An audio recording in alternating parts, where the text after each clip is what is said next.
আজ আমি এমন একটা সত্য বলবো যেটা তুমি হয়তো নিজের ভেতরে জানো কিন্তু স্বীকার করতে ভয় পাও। এটা প্রেমের গল্প না, এটা রূপকথা না, এটা সেই বাস্তবতা যেটা সম্পর্ক ভাঙার পর মানুষ একা বসে বুঝতে পারে। একজন মানুষ ছিলেন যাকে তার সময় পাগল বলেছিল, কিন্তু সময়ের সাথে সাথে প্রমাণ হয়েছে সে পাগল ছিল না, সে অস্বস্তিকরভাবে সৎ ছিল। তার নাম ফ্রিডরিখ নিটশে। সে বলেছিল, মানুষ ভালোবাসে না মানুষকে, মানুষ ভালোবাসে অনুভূতিকে, আর অনুভূতি বদলালে ভালোবাসাও বদলায়। শুনতে কষ্ট হচ্ছে? হওয়াই স্বাভাবিক, কারণ আমরা সবাই চিরদিন শব্দটায় বিশ্বাস করতে চাই।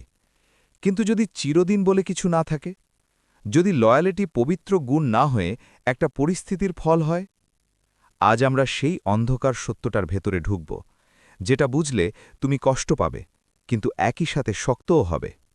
মাঝপথে ভিডিও ছেড়ে যেও না, কারণ অর্ধেক সত্য তোমাকে কনফিউজ করবে, পুরো সত্য তোমাকে বদলে দেবে। চলো শুরু করি।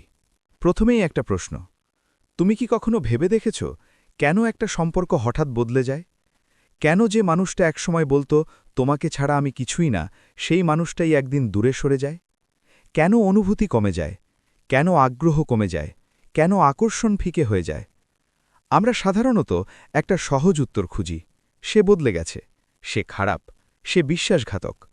কিন্তু যদি আসল উত্তরটা আরও গভীর হয়, লয়ালিটি আবেগ না স্ট্র্যাটেজি? জার্মান দার্শনিক ফ্রিডরিখ নিটশে মানুষে প্রকৃতি নিয়ে খুব নির্মমভাবে ভাবতেন। তিনি বিশ্বাস করতেন মানুষ নিজেকে যতটা নৈতিক ভাবে, বাস্তবে সে তার চেয়েও বেশি প্র্যাকটিক্যাল। লয়ালিটি আমরা পবিত্র ভাবি, কিন্তু লয়ালিটি টিকে থাকে তখনই যখন সম্পর্কের ভেতরে মূল্য থাকে। এটা বুঝতে হবে, লয়ালিটি নিজে নিজে দাঁড়িয়ে থাকে না, লয়ালিটি দাঁড়িয়ে থাকে আকর্ষণের ওপর, সম্মানের ওপর, মূল্যের ওপর।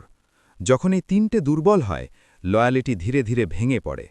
পুরুষ ও নারীর দৃষ্টিভঙ্গির পার্থক্য। এখানে একটা সূক্ষ্ম পার্থক্য আছে। অনেক পুরুষ সম্পর্ককে দেখে কমিটমেন্ট হিসেবে। সে ভাবে, আমি কথা দিয়েছি, আমি দায়িত্ব নিয়েছি, আমি থাকব।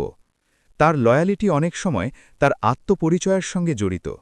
অন্যদিকে অনেক নারী সম্পর্ককে দেখে অভিজ্ঞতা হিসেবে। সে অনুভব করে, আমি কি এখানে আবেগগতভাবে জীবন্ত? আমি কি সুরক্ষিত? আমি কি উন্নতি করছি? আমি কি এই মানুষের সঙ্গে গর্ববোধ করি? যেদিন এই অনুভূতি কমে যায়, ভেতরে ভেতরে একটা শিফট শুরু হয়। এটা ইচ্ছাকৃত না, এটা অনেক সময় অবচেতন। হাইপারগ্যামির বাস্তবতা। একটা শব্দ আছে, হাইপারগ্যামি। এটার মানে হল স্বভাবগতভাবে মানুষ এমন সঙ্গী খোঁজে যাকে সে নিজের চেয়ে শক্তিশালী, সক্ষম বা উন্নত মনে করে। প্রাচীন সময়ে ছিল শারীরিক শক্তি, আজ সেটা হয়েছে স্ট্যাটাস, টাকা, কনফিডেন্স, সামাজিক ক্ষমতা এবং সবচেয়ে গুরুত্বপূর্ণ অপশন। যার অপশন আছে সে কম ডিপেন্ডেন্ট, যে কম ডিপেন্ডেন্ট সে বেশি আকর্ষণীয়। কারণ ডিপেন্ডেন্স অনেক সময় নিরাপত্তা দেয় কিন্তু আকর্ষণ দেয় না। ভালোবাসা কি আনকন্ডিশনাল? সিনেমা আমাদের শিখিয়েছে ভালোবাসা মানে চিরদিন, যাই হোক না কেন। কিন্তু বাস্তবতা, ভালোবাসা সব সময় শর্ত সাপেক্ষ। পুরুষের শর্ত একরকম, নারীর শর্ত আরেক রকম। পুরুষ চায় সম্মান, শারীরিক আকর্ষণ, প্রশংসা, শান্তি। নারী চায় নিরাপত্তা, আবেগের গভীরতা, বৃদ্ধি, গর্ব করার মতো সঙ্গী। যখন এই শর্তগুলো পূরণ হয়, ভালোবাসা টিকে থাকে। যখন এগুলো দুর্বল হয়, অনুভূতি কমে যায়। এটা নিষ্ঠুর শোনাতে পারে, কিন্তু এটা বোঝা জরুরি। সবচেয়ে কঠিন সত্য, একজন নারী অনেক সময় তোমার দুর্বলতা দেখতে চাইতে পারে। সে চাইতে পারে তুমি তার সামনে খোলামেলা হও। কিন্তু সমস্যা হয় তখন যখন তুমি নিজের কেন্দ্র হারিয়ে ফেলো। দুর্বল হওয়া আর নির্ভরশীল হয়ে যাওয়া এই দুটো এক জিনিস না। তুমি যদি নিজের জীবন, লক্ষ্য, স্বপ্ন ছেড়ে দিয়ে সম্পূর্ণভাবে কারোর উপর আবেগগতভাবে নির্ভরশীল হয়ে পড়ো, তাহলে আকর্ষণ কমে যেতে পারে। কারণ আকর্ষণ জন্মায় শক্তি থেকে। শক্তি মানে শুধু পেশি না, শক্তি মানে নিজস্বতা, দিক নির্দেশনা, লক্ষ্য, দৃষ্টিভঙ্গি। তাহলে সমাধান কি? নিৎসের দর্শন খুব সোজা ছিল, নিজের সেরা সংস্করণ হও। তুমি সম্পর্ক পাওয়ার জন্য শক্ত হবে না, তুমি শক্ত হবে কারণ সেটা তোমার কর্তব্য। তুমি উন্নতি করবে কারোর ভালোবাসা ধরে রাখার জন্য না, নিজের সম্ভাবনা পূরণ করার জন্য। যখন তুমি শরীর ঠিক রাখো, মন শক্ত রাখো, আয় বৃদ্ধি করো, লক্ষ্য পরিষ্কার রাখো, সামাজিকভাবে মূল্যবান হও, তখন সম্পর্ক তোমার জীবনের কেন্দ্র হয় না। সম্পর্ক হয় জীবনের অংশ। আর যখন সম্পর্ক কেন্দ্র হয় না, তখন তুমি কম ভয় পাও। কম ভয় মানে কম ডিপেন্ডেন্স। কম ডিপেন্ডেন্স মানে বেশি আকর্ষণ। কষ্ট কেন দরকার? তুমি যদি এই ভিডিও দেখো, সম্ভবত তুমি কষ্ট পেয়েছ। হয়তো তোমার লয়ালিটি ভাঙা হয়েছে, হয়তো তুমি রিপ্লেসড হয়েছ, হয়তো তুমি বুঝতে পারোনি কোথায় ভুল হয়েছিল। কিন্তু একটা কথা মনে রেখো, কষ্ট মানুষকে দুইভাবে বদলায়। কেউ তিক্ত হয়, কেউ শক্ত হয়। তুমি কোনটা হবে সেটা তোমার সিদ্ধান্ত।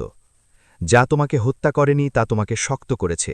এটা শুধু উক্তি না, এটা বাস্তব।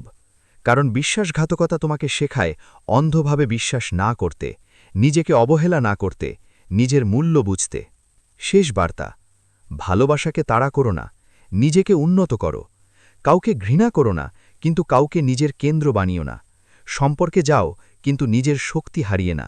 ভালোবাসো, কিন্তু নিজের সম্মান রেখে। বিশ্বাস করো, কিন্তু নিজের চোখ বন্ধ করে না।